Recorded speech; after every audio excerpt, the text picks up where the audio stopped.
Great to be back in Boca Raton. I'm trying to think, the last time we did the event here, what did we do it on? Do you remember? It was something good, I remember. And we did bill signing, and I think we did the Medal of Freedom too, Governor's Freedom Medal. Didn't we do that? Yeah, that was pretty cool. Okay, well, we're here today. I'm joined by Ray Rodriguez, who's the chairman, chancellor of the State University System of Florida. I also have president of Florida Atlantic University, Adam Hasner, who's been on the job. How long have you been on the job? 100 days. 100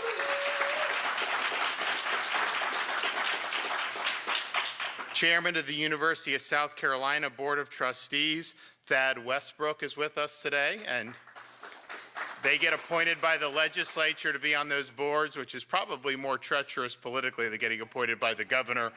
So good on you. We also have Senior Associate Vice Chancellor of Texas A&M University System, Dr. Shonda Gibson. So thank you for being here. So as you might expect, we're here today to talk about higher education. And I'm proud that Florida, for many years now, has been ranked as the #1 public university higher education system in the country. Part of the reason we earn that is because we have the lowest tuition of any state in the United States. And since I've been governor, the tuition that you pay is like $6,300 in state. That was true when I became governor, and it's still true today. We haven't moved it one penny. And so consequently, 77% of undergraduate students in Florida graduate loan-free and debt-free. And that is not the norm throughout the country.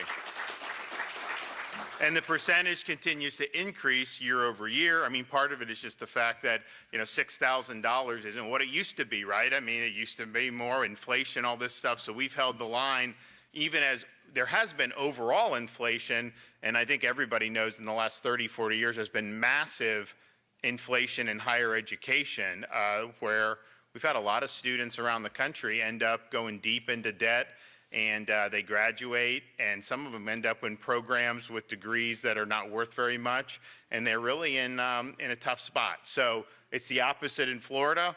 And we have our student performance has gone up so much over the last 20, 30 years that you qualify, most of these students are qualifying for Bright Future scholarships, which is either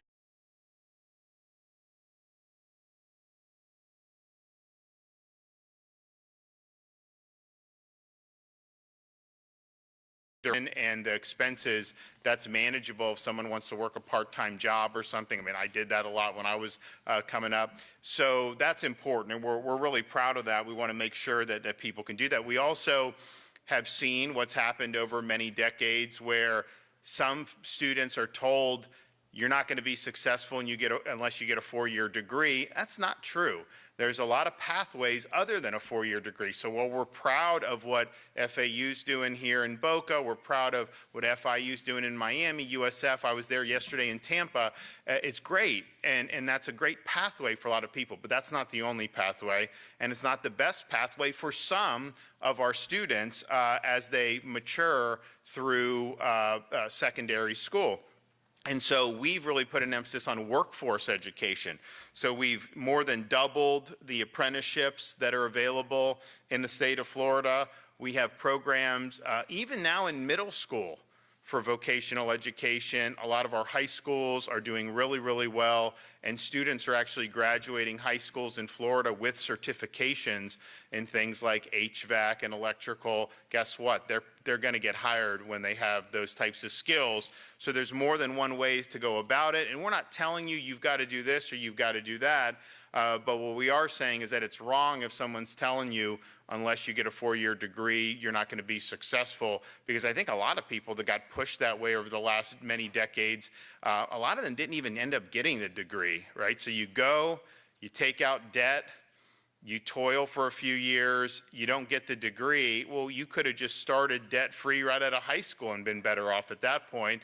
And then some that get degrees are getting degrees that are in kind of more of these, let's just say, non-germane studies that we've seen percolate in academia over many decades. And so again, that's just not a huge job market for some of the things that people are doing.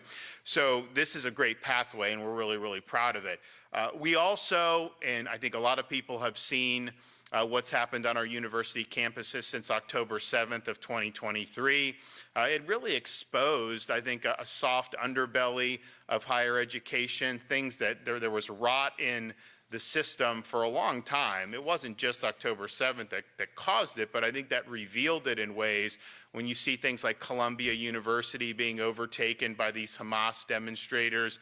You see basically these university administrators impotent in the face of really harassment of Jewish students, faculty, the things that were going on. That did cause a lot of people to say, what is going on these campuses? Now, this is something that we've been concerned about for a long time, because I just know that the people of Florida, they want the universities that they fund with their tax dollars to be about education, not indoctrination. They don't want to send their kids to universities, and instead of focusing on academic rigor, the pursuit of truth, preparing students to be citizens of the Republic, you end up in some type of ideological joyride, which is one, detached from what you really need to be successful, but then two, is likely not consistent with how they raise their kids. And you don't want to work 18 years to instill those values, turn them over, and all of a sudden they're taught something totally different. So higher education has veered throughout our country off really solid foundations that it was meant to be. So in Florida, we've not just talked about that, we've actually acted in ways to deliver reforms so that we can ensure we're operating on a solid foundation. We are the first state in the country, and we may still be the only state, I don't know if any of them have followed suit, to overhaul tenure in universities. And so we now have something called post-tenure review. And so all tenured professors now must undergo those reviews within 5 years, and they can be terminated for poor performance. And I think of what you see both from a financial perspective in universities, the biggest economic dead weight in running a university are unproductive tenured faculty, because they're just there like barnacles on a ship and they don't do anything. And so, you want to be able to process out, like if they're not doing. And then two, those tend to be the types that focus less on research and less on teaching and more on activism. And universities we're not trying to fund activist camps here. That's not what we want to do. If you want to be an activist, go apply to be a professor at Berkeley or some of these other places. I'm sure you'll fit right in, but that's not what we want to do. So using post-tenure review is something that's really important. And they have done that in a number of universities. I know University of Florida, New College, some of these others, and the media would be like, oh, professors are fleeing Florida, and that's actually not, that's not really the case. It's if you have Marxist professors leaving Florida, that is a good thing for Florida. That is not a bad thing for Florida, but you're replacing these folks with folks who are coming in to teach and to do research. And that's one of the things that we did. We said, okay, you got to hold faculty accountable. You can't just say you get tenure and you can do whatever you want for 30 years. You need to have accountability, but you also need to make sure that we have an ability to bring in really good people. So we have overhauled the hiring ability. So, Adam Hasner, as the president, he can go to MIT, and if there's somebody that's good, he can say, listen, you can come to here, and they can offer them a position. The board of trustees can work and offer positions. We don't want to get into a place where very talented individuals are denied being hired because they're being blackballed by some ideological litmus test. That is unacceptable. And you've seen that in many parts of the country at these universities. We banned these hiring these diversity statements or whatever. Literally, they would make you say these things, and if you weren't willing to do that, then you were totally persona non grata. You had no chance to get hired. So what you've seen is, and we have the Hamilton Center at University of Florida, they've brought in really amazing scholars to be a part of that. Now, we've also, for a couple years, provided a lot of resources. So we did I think the last 2 years has been $100 million each year for universities to be able to offer added compensation. And some of that is to keep some of the good ones that they have here, but some of it's also to entice some of these folks from some of these other parts of the country. And it's ripe. It's ripe because as you've seen kind of the out of control woke ideology overtake a lot of these universities, you've got a lot of people that, they've dedicated their lives to being involved in higher education, and they're like, this is not what I signed up for. I believe in truth. I believe 2 and 2 plus 2 equals 4. I don't think 2 plus 2 equals 8. And like, we have to have a grounding in the truth, and you've seen a lot of that veer away where ideology has taken over. So there's a lot of people that want to be in an environment that is really focused on the pursuit of truth, where voices are welcome to be able to have very robust debates. And we've had some great debates on our campuses throughout the state of Florida where people come in from opposing viewpoints and are able to do things. Part of, I think, moving away from the indoctrination bent was our first in the nation, again, legislation to eliminate DEI and focus on merit. And the DEI, some people say, was well-intentioned to start.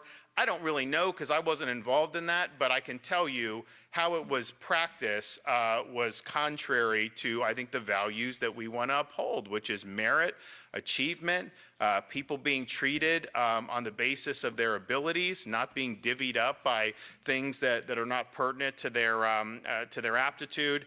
So we did that. Now I think that when we did that, we were going up against the teeth of this, because I guess 2020, 2021, 2022, that was like the wave, right? And so we come in and said no, and oh man, we got a lot of flack for doing that, but now the tide has kind of shifted. And so the wind's at the back. So I know more and more states have done that. And obviously the Trump administration has leaned heavily against the DE&I for that. And I would say they said it was diversity, equity, inclusion. The way it was practiced around this country was division, exclusion, and indoctrination DEI. And that obviously has no place in our public university system, especially funded by tax dollars. So we are going to focus on merit. We're not going to change standards. We're not going to play games. We want to attract good people. We understand good people come from a wide variety of backgrounds, but ultimately you got to be judged on merit and achievement, and that's really what we're doing, what's really, really important. So I want to thank everybody that's been involved in implementing that. It wasn't necessarily easy initially. Now I think we're in a little bit better place. We also are, you can't be all things to all people when you're talking about higher education.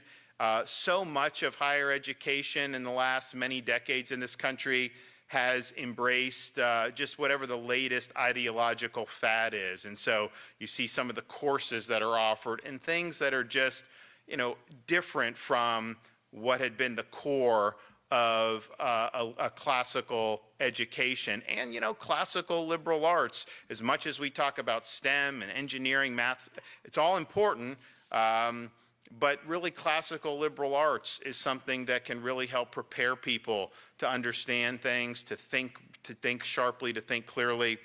And I know that we've had universities around the state that have really eliminated some of the fluff on the course offerings. And I think that that's really good. You'll go to some of these places around the country, and if you want to study the foundations of America, how did our republic come to be? How did the revolution? I mean, we're going to have the 250th anniversary of the signing of the Declaration of Independence in a year. How did we end up launching the country? What went into all that? Honestly, you don't really find very good offerings in many parts of this country. They want to focus on other things. They want to make it about ethnicity and gender and race and everything and see everything through that prism instead of really having students grapple with some of the big ideas that were prevalent at the time. And we actually, one of the things that we've done in our K-12 is we've put a renewed emphasis on American civics. And we had you got to learn the Federalist Papers, you got to learn this, you got to learn that. Great, but you also got to have teachers that understand all that stuff, are passionate about it, and can communicate that and provide the adequate instruction for the students. And what we were finding out was a lot of the teachers, through no fault of their own, they're going, they're studying, they weren't offered these types of courses. And so we created a program where if you go through, it's a 50-hour course, you can watch it online. You get a $3,000 bonus, and it's not just civics teachers. I mean, history teachers can do it, English teachers, because we think the civics is the foundation of everything that flows in many respects in the U.S. So they're doing it, but they're actually, we've gotten great scholars, and they're teaching about, okay, how did like British common law affect how the founding fathers understood, you know, the Constitution? What about the Enlightenment? What about the Judeo-Christian tradition? All these things. And people, it's like 92% of the folks that go through the course are appreciative and say it was good. So we want to focus on real serious academic rigor. We want to focus on things that really matter, things that are enduring. We do not want to waste someone's education with 4 years of boxing with some ideological fad that just may happen to be the flavor of the day, that has no lasting value beyond the present circumstances. And I think we've done a good job of doing that, but I think we've got a lot more to do. So we want to do it. The other thing that we've done is, while we very much bring in, I think our universities have made a point to bring in folks with views that may not be very prevalent on university campuses throughout the United States of America. We've had some robust debates. I mean, I participated in one of these at New College on the immigration enforcement. I mean, how many universities would ever want to host anything like that? It would just be, it would be a non-starter. So that's important, and we want to do that. But we also understand you have the right to your views. You have the right to express those views. You have a right to stand for those views. But you don't have a right to sabotage the academic process for others. If there's a debate on your campus and you want to get up and scream and yell at the speakers, that's not free speech. And we will hold you accountable. Not whatever you're screaming or yelling, we're not going to necessarily, that's not why we're going to hold you accountable. We're going to hold you accountable for your conduct and for your behavior. And so we made it clear, especially after the Hamas demonstrations, you are not commandeering our university campuses for your agenda. And I know they tried to take over the lawn at Florida State, and the university turned the sprinklers on and got them off that lawn very quickly. They tried to do it others, it didn't work. There were folks who went beyond just expressing views, and some of these views are very, you know, in my judgment, abhorrent, but that wasn't what they were punished for their behavior and their conduct. And people's degrees were withheld. You have to do that. If you don't hold people accountable for their behavior and the conduct, you will get more of that. So we've created an environment where people that are running universities have the backing to be able to uphold the appropriate standards of conduct. And you know, you're at like some commencement speech, and I don't think it happens at FAU, or maybe it did, I don't remember hearing anything, but you know, you have someone, this is a major event for families, for the students, for a lot of the faculty who helped with this. You have someone that comes in, a lot of times there's someone that's pretty prominent that can come in and maybe give a commencement address, and you have like 15 or 20 students just screaming and disrupting and everything like that. That is unacceptable. I know they tried to do that at New College a couple years ago, and the president withheld their diplomas until they apologized to the university community and apologized to the commencement speaker. And I don't know if they were willing to do that, but I think that's totally appropriate. So, you know, we have great protections. We adopted the Chicago model of free speech across our universities. My first year as governor, we do that. But what I've seen going on in these other universities around the country is I've seen universities countenance bad behavior. And that's different than having a view you may disagree with. That's you trying to upend the entire academic process for other students, faculty, parents that are there watching, people that are watching a debate unfold. So we're going to continue to hold people accountable. And I think what happens is, if you let the inmates run the asylum, the inmates are going to run the asylum. They're not just going to sit on the sidelines and twiddle their thumbs.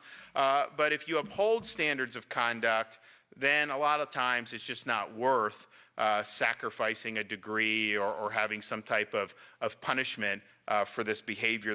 And I don't really know why universities have become places, I know this started probably in the 60s, but why universities have been the place where you have some of this. But I think what's happened is a lot of the administrators and some of the faculty around the country, this is behavior that they want to see. I mean, I think that this is like, those are the kind of their people. That's not what we're doing here in Florida, and I know people are appreciative of that. And I know a lot of our students and families were really appreciative of how our universities responded after the October 7th.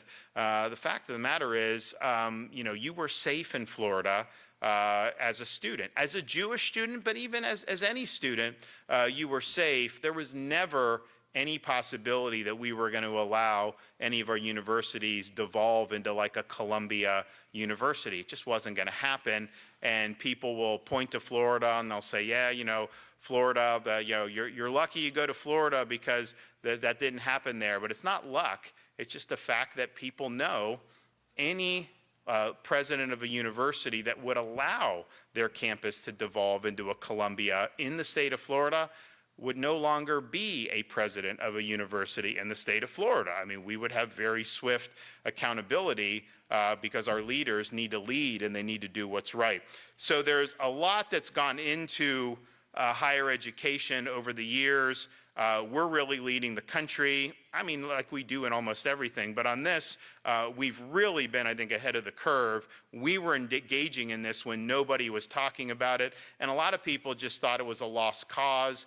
Don't even worry. I remember people that were more conservative, oh, just tell people never to go to college or whatever, and like, you know, my view, I'm not just gonna give up on institutions. Like, I want these institutions to be sound. I want them to be productive, especially with our tax dollars. And so, we knew one of the major pieces of legislation we did a few years ago was getting at this issue, and it's kind of in the weeds because, you know, it's just, but there's a reason why some of the things we don't like about universities over the many decades have happened, and it goes back to this accreditation cartel that's developed. So you need to get accredited if you want to be able to have, like your students, for example, if you're not accredited, they're not eligible for federal student aid. Now, our students don't need that as much because it's a lot cheaper here than if you're going to some of these schools. And look, you know, if you're paying like $80,000 in tuition to go to MIT and you take out loans, yeah, you'll probably be fine doing that. But what gets me is there'll be like these fourth-tier private universities.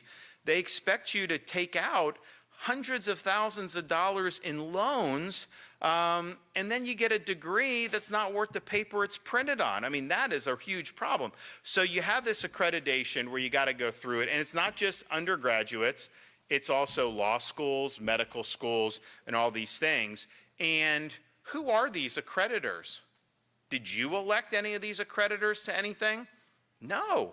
It's kind of just a self-selected, these juntas kind of have developed where the Department of Education in the past has approved them to be accreditors, and so they basically don't have accountability. And so we've seen that certainly with the American Bar Association, the medical accreditor, or the medical accreditation, and then we have this SACS in the Southeast, which is done. And what do they do?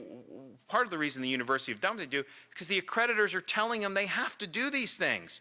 So when we said no DEI, the accreditor was telling our universities, oh, no, you're not going to get accredited unless you do DEI. Who the heck are they to say what our universities have to do? They're telling them they can't follow state law? Are you kidding me? And nobody elected them to make that judgment at all. So what we've seen develop is an accreditation cartel, and the accreditors, by and large, are all singing from the same sheet of music, and it's not what the state of Florida wants to see reflected in its universities in many different respects. So we did a bill. We said to the state university system and our board of governors, and we have our chancellor here, we need alternative accreditation. We can't keep doing this. First of all, we're not going to do it. We eliminated DEI, and we said very clearly, if you're going to pull our accreditation, go ahead and make my day. We will fight you on that. That's fine. But we were in a situation where it takes some time to do this, to have a new accrediting body, and it also requires the approval of the U.S. Department of Education. Now, when under the Biden administration, do you think that the state of Florida would have had a very good chance to get the auto pen on our accreditation overhaul? Probably not. And so that was not something that obviously they saw eye to eye on us with. Fortunately, under the Trump administration and under Secretary Linda McMahon, they believe in overhauling this accreditation process. They want to have new blood in the system. They want to be able to have competing accreditors. And I can tell you, what we're announcing today, I bet you every state in the Southeast is going to rush to want to be accredited by what we're going to be talking about today. But this has had a really negative impact on higher education, the way this is developed, and our reforms here are vitally needed to be able to make sure that our institutions are operating based on sound principle. And if you think about what's happened, and this is not unique to higher ed, I mean, this is kind of the story of the woke era. I think that we're over the hump on that in Florida. We've been over the hump for a while because we killed it here. But overall, throughout the country, I do think we're over the hill here. Although I guess New York City mayor race may say something different. We'll see what happens there. But what's happened during that era, we saw it during COVID too. Institutions really became corrupted by ideology. And they were putting ideology ahead of the pursuit of truth. During COVID, so many of these medical associations put ideology over evidence-based medicine. Even today, you have people like the American Society of Pediatrics opposing the Supreme Court's ruling that said states can say, you can't perform sex changes on 13-year-old kids. Like, no, we're not going to do that. And they're saying they don't have evidence that this is good, but it's part of their ideological posture. It's part of their belief system, so they're doing. So you've seen that in medical. You've seen that in law with the American Bar Association. The American Bar Association has now become a far-left activist group. And you know what? You have every right to be a far-left activist group, but our law schools should not be captive to having to bend the knee to get accreditation from you. That should not be the way it works. And so we're really looking for a new day here. All of those groups, all of those accreditors, certainly on the DEI, they've been all in on. Our belief and actions to streamline and focus the course offerings on core subjects that really matter.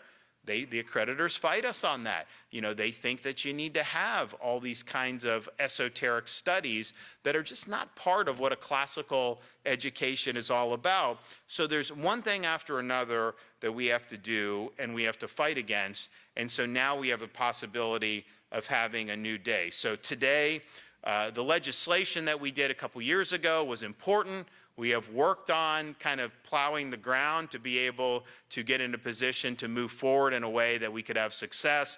And I know that these guys have been working with the U.S. Department of Education under President Trump now for many months. And so I'm proud today to be able to announce that we are, in fact, establishing a new accreditor for higher education, and we're calling it the Commission for Public Higher Education.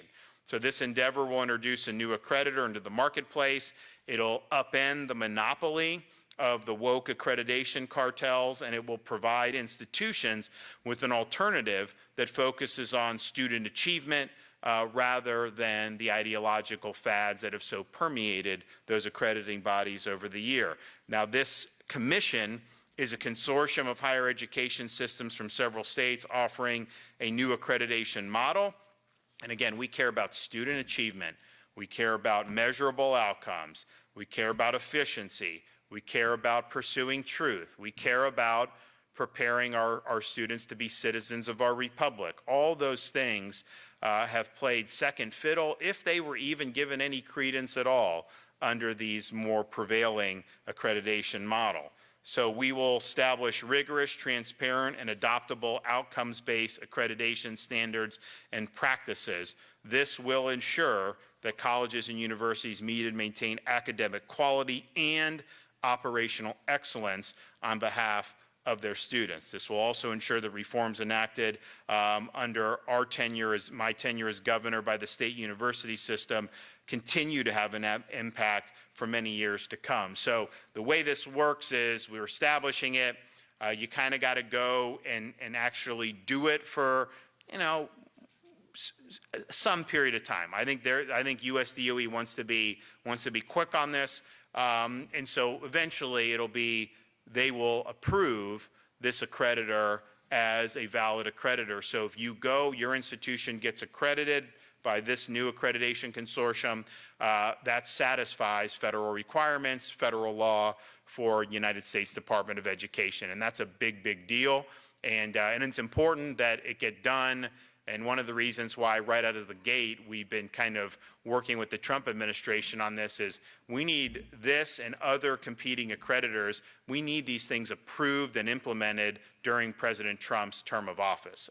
The reality is if it doesn't get approved and stick during that time, you can have a president come in next and potentially revoke it. And they could probably do that very quickly. If we get this done, we do the trial run that we do have to do, we get approval, it starts to stick. All the states, I think almost all the states in our region are going to be favorable to this.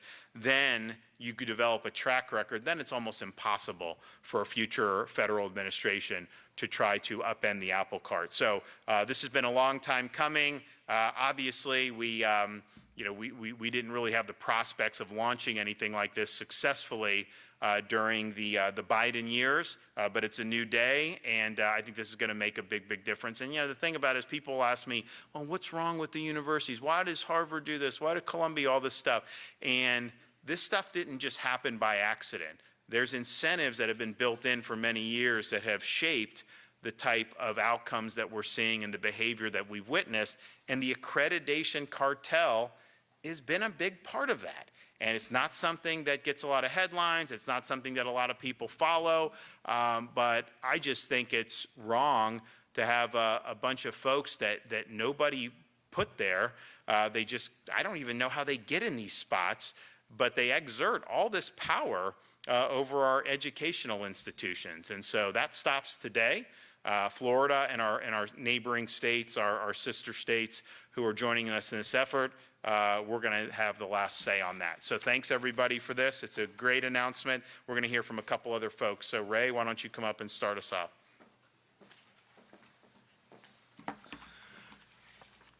Thank you, Governor, and thank you for your leadership on this matter.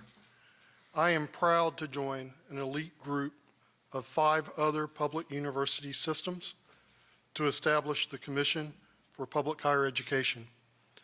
Working together to launch this are the University of North Carolina system, led by President Peter Hans, the University System of Georgia, led by former Governor, current Chancellor Sonny Perdue, the University of Tennessee system, led by President Randy Boyd, the Texas A&M system, led by incoming Chancellor Glenn Hager, and the University of South Carolina, which you'll hear from Chairman Thad Westbrook shortly.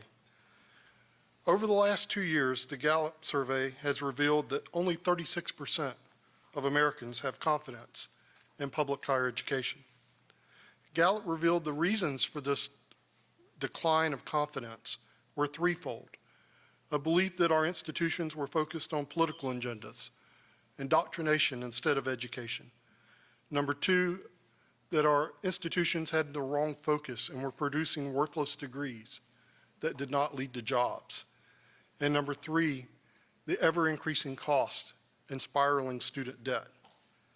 While colleges and universities went down these wrong roads, losing credibility with the American people, accreditors stood by and did nothing. Our accrediting process in the United States is flawed. More than 35% of accredited colleges fail to graduate half of their students. And those schools receive over $20 billion annually from the federal government in student aid.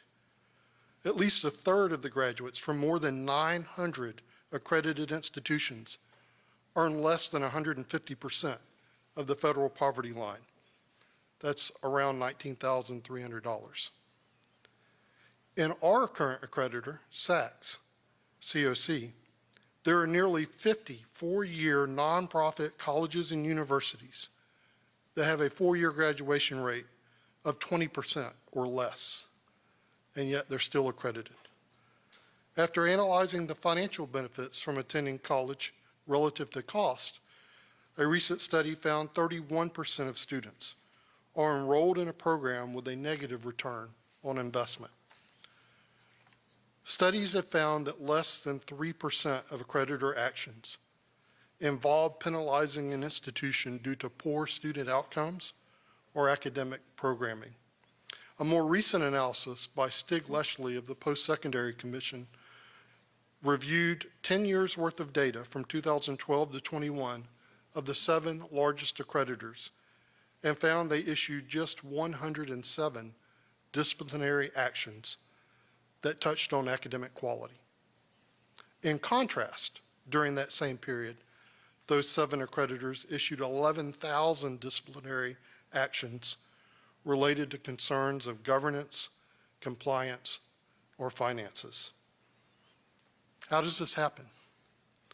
The current accreditors and the current models are all focused on inputs and processes rather than outputs and outcomes.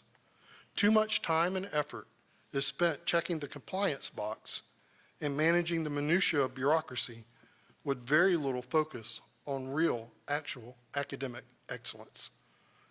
This approach suppresses innovation and it punishes institutions who try to do things differently. Our 6 systems are united by a fundamental belief that academic excellence and student outcomes take precedence over bureaucracy. By coming together around a shared vision, we will drive meaningful reform that will strengthen our institutions and ultimately restore trust in higher education. The Commission for Public Higher Education will offer an accreditation model that prioritizes academic excellence and student success while removing ideological bias and unnecessary financial burdens. These reforms will benefit our faculty, our students, and the hardworking taxpayers who fund our public systems. Through CPHE, public colleges and universities across the country will have access to an accreditation process that is focused on quality, rooted in accountability, and committed to continuous improvement. Thank you. Thank you. Adam?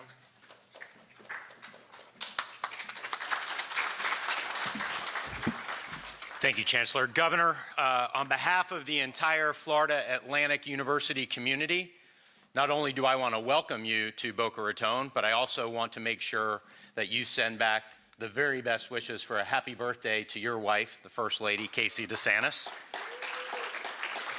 I also want to recognize a few folks in the audience today, our mayor of the city of Boca Raton, Mayor Scott Singer, our state representative, Peggy Gossett-Seidman, our chairman of the board of trustees, Piero Busani, our student government president, Darsham Gonzalez, and trustees Linda Stock and Bill Trapani.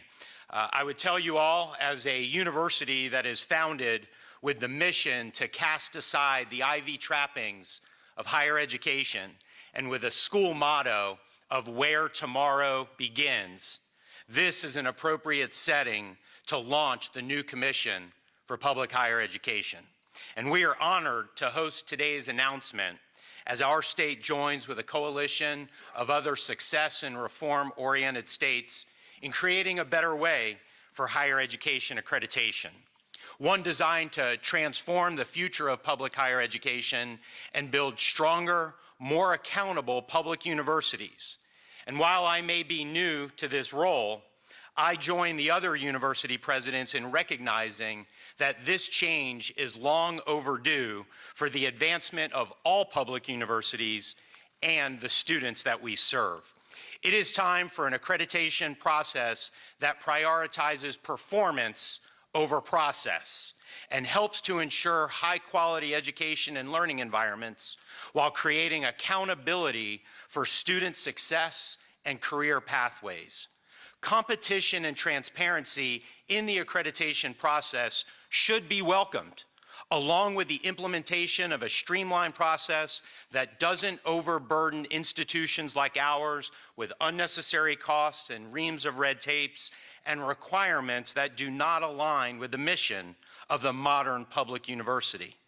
Now, I know a lot of hard work has gone into building this consortium of like-minded state university systems who collectively understand that the future of higher education is not found in timid tweaks to the status quo. And so I want to applaud Governor DeSantis for bringing this all together and for his continuous bold leadership that has resulted in Florida being the leader in higher education that it is. And while many other states are cutting budgets and closing campuses and raising tuition, Florida continues to innovate in order to address the challenges of the future. And this is yet another example of that leadership. I also want to thank Chancellor Rodriguez for his strong stewardship over our state university system that remains the envy of the nation. And I want to say thank you and welcome to the other states and universities joining in this innovative partnership. Together, we are leaving behind the legacy systems and failed institutions of the past while charting a new course in higher education that puts student success at the forefront of everything that we do. Thank you.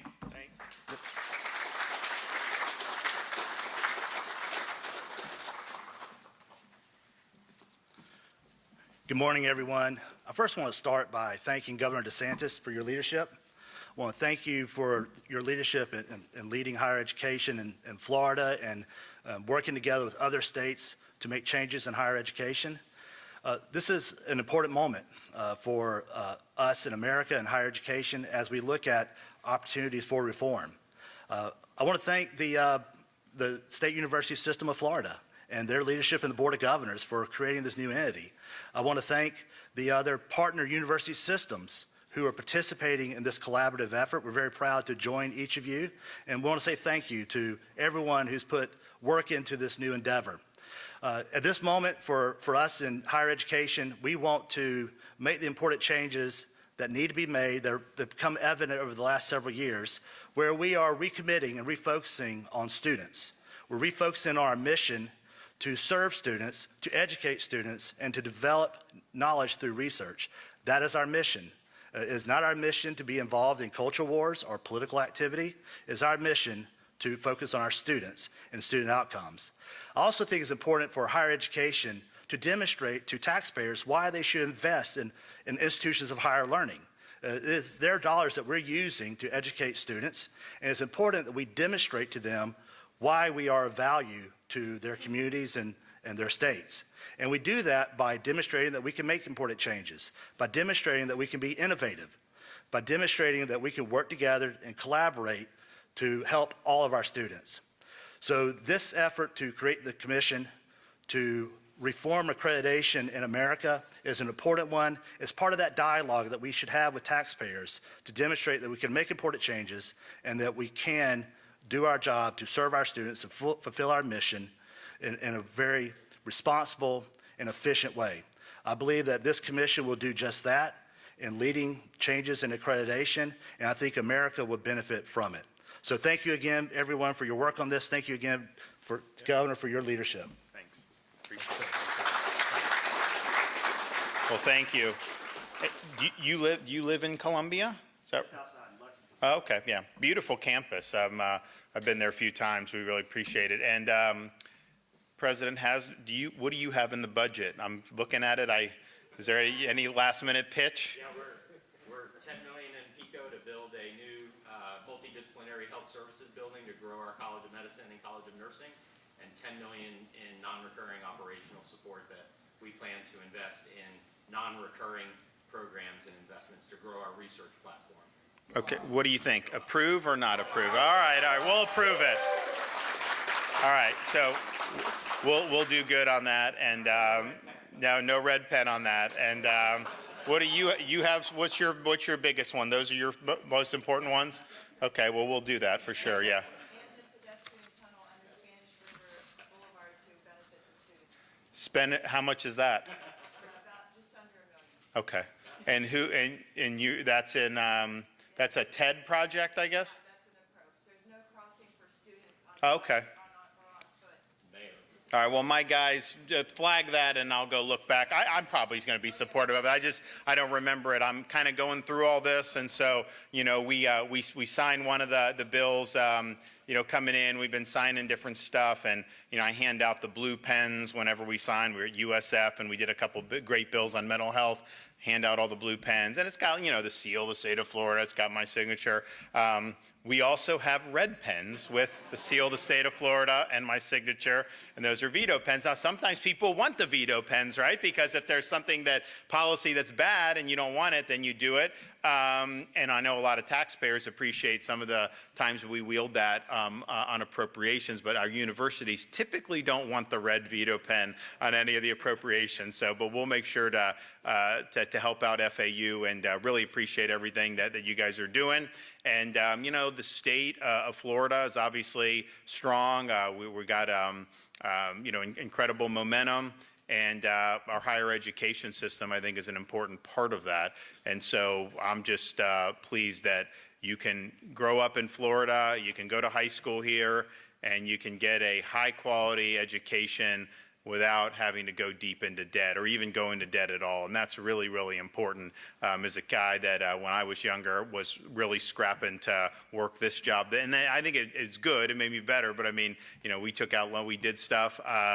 And it just shouldn't be something that you're mortgaging your entire future over. It's important. We want people to do well, but it needs to be affordable. And our university system's been able to do that. And obviously, we've had support from the Florida legislature in supporting things like Bright Futures and some of the other programs that have been really, really meaningful. But today is good. Today is. It isn't going to, like the average person that says, oh, they're going to set up a new accreditation body. You know, it's not necessarily like that's going to cause everyone to immediately say, oh, wow. But I'll tell you, this is important. You don't get to shape institutions in a positive way without you got to go 2 or 3 levels down sometimes. And we've identified this accreditation cartel as an issue for a long time. Florida's state really leading to do something about it. And I think this accreditor that gets up and running, Florida, South Carolina, I think Georgia is going to be interested, Texas, Tennessee, Louisiana, Mississippi. I mean, you're going to have the southeastern states, I think, really gravitate to this, partially because the SACS has been such a problem and people want to get away from it, but partially because they think this accreditation consortium is really offering the type of vision that the leadership in those states believe in. And that's going to be really, really good and really, really positive. And all those states have done good stuff in higher ed anyways, but, you know, it's been more difficult when you have this accreditation cartel nipping at you all the time. You know, now, I think it's going to be really, really smooth sailing. So this is going to take a lot of work, but I'm glad we have a partner at the U.S. Department of Education now that is supporting this. And it will absolutely, people will look back and say when these states did this, that it really made a difference. And you'll see some of the other states that would never want to go in this direction that are going to cling to the old model. You'll see even more separation between what our states are doing and what theirs are doing. And that'll be in our favor 100%. Okay, we got any questions? Hi, it's Scott Travis on Sentinel. I talked to, in 2023, I talked to the director of SACS, and she said they were the only regional accreditor that did not do DEI. That is not true at all. No, I mean, is there a single university that hasn't had issues with SACS in our system? I mean, I know they've had a lot at University of Florida. I know they've had a lot at all those. Do you want to address that? We've had multiple issues with SACS on a variety of issues beyond DEI. Yeah. Okay, well, and then every 10 years, generally, you get reaccredited. Is that process going to continue or going to wait until the current accreditation ends? And there's also a state law that says that you have to change accreditors every cycle. So will that law? Well, yeah, so people are going to be embracing this accreditor. I mean, that's part of the reason why we're doing it, and I think it's going to be really, really positive. Governor, this morning the Supreme Court ruled to allow states to cut Medicaid funds. Planned Parenthood, your thoughts on I don't think we provide that to Planned Parenthood in Florida. I don't know that we've ever done, but to the extent that that is something that gives the legislature more ability to protect taxpayers, I'm sure that they're going to want to take advantage of that, and obviously, we would be receptive. Governor, you've always been an advocate for restoration in the Everglades. Any concern about what's being built there and the impacts it might have on the No, because there's already, this alligator Alcatraz for the deportations, it's catchy, right? So it's gotten a lot of play. The reality is we're leading the country on a state basis and working with the federal government to enforce immigration laws. I called the special session at the beginning of the year prior to President Trump taking office because I knew that we needed to make it clear in law that our state and local law enforcement entities had a responsibility to not just not sabotage, but to actively assist, because that's how you get most of the interactions. And so that was a fight. I mean, the Speaker of the House tried to tank it, and they tried to do an amnesty bill, basically, and we won because the voters were really upset at what they were trying to do. So we got that in law. And so we've been doing this, and I think Tom Homan will always cite Florida as the model for collaboration. The reality, though, is you can go on and you can round up, 25, illegal aliens, some of whom have records, some of whom may have deportation orders, who knows? But ICE has limited ability to hold and process them. They have limited capacity. So we have some in our local jails. The problem is we have normal U.S. citizen criminals that are in the jails. And so one of the things they've said to us is, if you can help us expand the footprint so that we have a place to stage process so that we can effectuate more repatriations of these folks, that would be beneficial. So the facility, there's already a training facility in the Everglades. It's the Collier-Dade Training Airport. We use it for storm response. People do use it for training flights, but what it is it gets all this process out of the hair of the people of Florida. You're not going to have to worry about this. It's remote. This is something that's already built. Now, there's different things that are being added to the airport, but there's no different footprint at all. So it has nothing to do in terms of Everglades impact or restoration. I think people are just trying to say that because they just don't want Florida assisting with the deportations. There's a lot of people that want to have open border. I get that, but that's not the policy of the state. So we're going to do it. We'll probably have another staging facility for processing at Camp Blanding. But the reality is they don't have enough capacity, even close to enough capacity. This is going to be a force multiplier. We are not and it's reimbursable by the federal government for costs. We are not in the business like New York City was doing for so many years, putting people up, illegals, in hotels and doing all this stuff. The reason why we're having this to be able to be staged is so the feds can process folks and then remove them from our country. And that's the only reason why we're interested in this, because it helps fulfill President Trump's mission. But there'll be zero impact on that. Now, we have been talking about purchasing this it's kind of been in the background. I've been in favor of us doing it. And I think my plan would probably be, if we did eventually purchase it, we would look at potentially just disbanding the facility, but that facility has been there for a long time, and I'm not sure what that would mean. Maybe that would help Everglades, maybe it won't. I think most of it's actually not even in Dade County, it's in Collier County. So we'll look to see whether that deal gets done, but in the interim, you don't want to do this in ways that are going to impinge on Floridians and taking away space that we need for other things, particularly to hold actual U.S. citizen criminals. You don't want folks escaping in neighborhoods or close by. So there ain't nowhere to escape from. I can tell you that when you're there. I mean, you're in a swamp, and yes, this is a facility that's been built for many years, but it's as secure as it gets. And I think what the feds will do is then they will process and then remove. And so we'll keep that cadence going if it works. What I'm not going to do is just us being to house and feed indefinitely just for the sake of doing that. I have no interest in doing that. I don't think Floridians want us to be doing that. I don't think that's what the federal government's policy is. I don't think that's what they want us to do. I think they want to effectuate the removals, but that's why we're doing it, to help effectuate the removals. And I think it's going to be effective. Now, and then we're also, Camp Blanding is in northeastern Florida. That's where our National Guard has their main training site. And there's just a lot of room, there's a lot of ability to potentially do that. So we're working on that as a kind of a northern Florida outpost, and then the Collier-Dade training airport would be the southern outpost. Both of those, of course, are very secure facilities, and I think would probably serve the mission well. Any sense on cost, sir? Well, it's reimbursable by the federal government. I mean, people have said they can get up to $625 million. It's not going to cost that. Reality is this is an important federal mission. It is eligible for reimbursement. At the same time, even if it wasn't, we've put our own resources to bear in Florida to protect Floridians against illegal immigration. For example, I launched Operation Vigilant Sentry for the boats off the Keys and off southern Florida.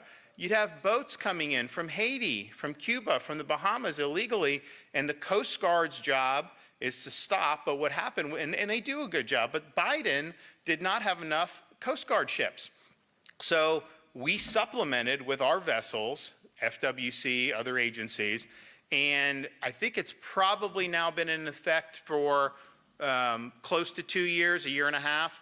But because of our efforts on the state, we've interdicted about 18,000 illegals that were then turned over to the Coast Guard, and the Coast Guard sent them back, mostly to these island countries here. So what would the cost be if those folks all made it to shore?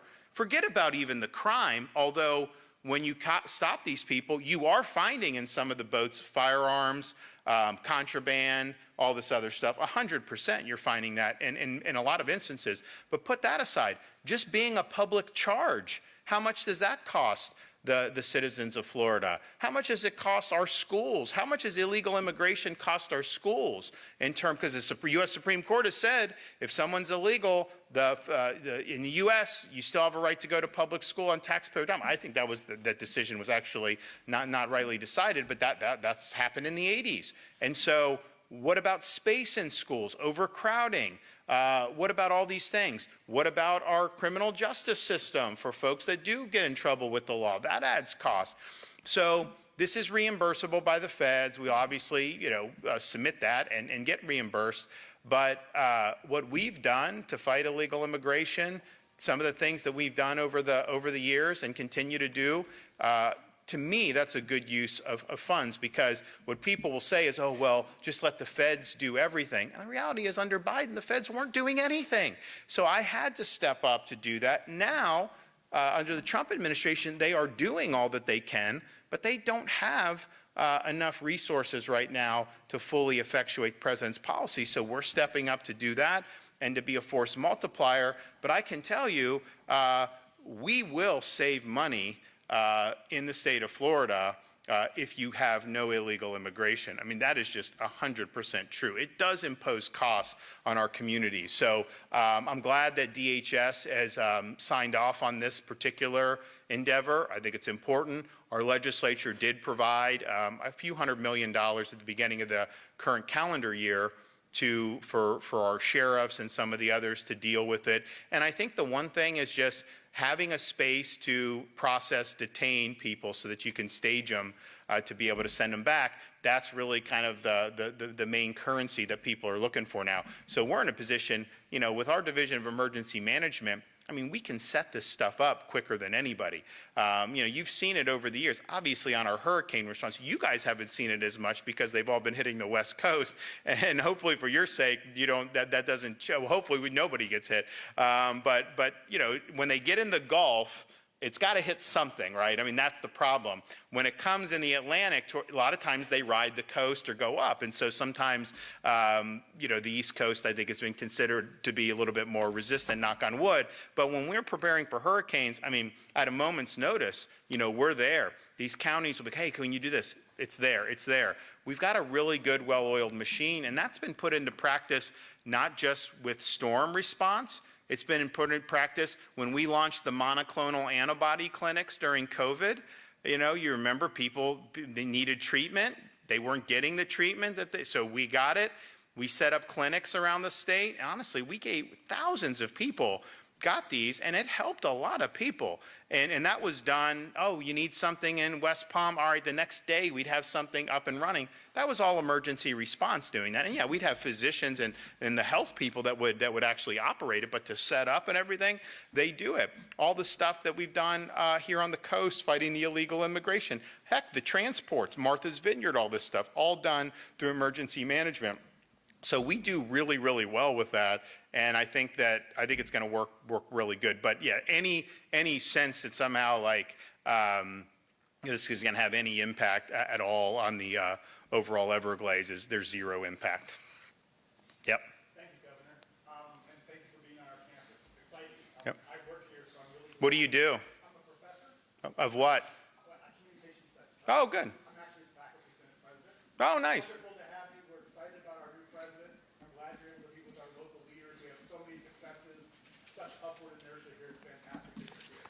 I actually have a question about the consortium. I don't know if you want to answer it or one of the delegates, the chancellor. I just would like to hear a little bit more detail on how you think the mechanisms of that will work. You know, traditionally an accrediting body has a sort of independence, and it also, of course, has to respond to both sort of consumer/company resource needs and disciplinary needs. So I'm thinking, how do you work those kind of different trajectories to create this new consortium? Just details on that. You want to take it, Ray? Thank you very much. Yep, thank you. Good question. Today's announcement is about launching. Those are details that'll be worked out. I can assure you we are meeting with the U.S. Department of Education. The people who are working on this full-time, who have been tasked by other state systems, have tasked us with individuals working in their system who have experience in accreditation with the U.S. Department of Education. So while we are not prepared to go into the details of those answers today, I can assure you people who are qualified and experienced are working on those very answers. Okay, so we're happy with this announcement. I think it's going to make a difference. This is obviously something that there's a lot of irons in the fire that go into something like this.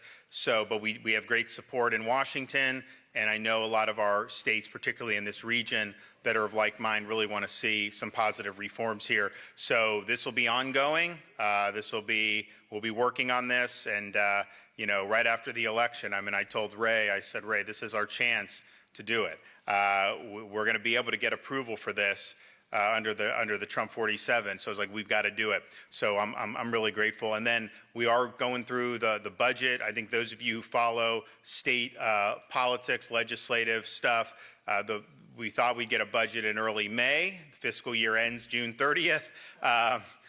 They didn't quite do that, and they ended up producing one probably about 45 days after deadline, which, you know, is their prerogative to do. The reality, though, is there's a lot to go through. So we've been going through it. I mean, like, I'm kind of numb with all the different line items that are in it. So there's a lot of different things. I've got to go one by one, approve or disapprove all those. So we're still working through that. We've worked through a lot of it. We will have that done, obviously, before July 1st.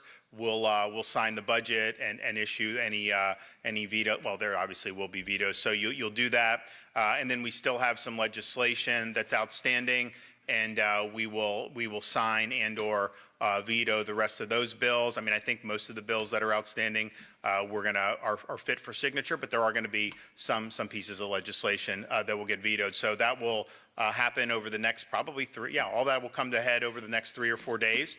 And at that point, we will have the fiscal year 2025, 2026 budget in place. And people can go and do their thing at our universities and all around the state of Florida. So thanks, everybody. God bless. We'll see you.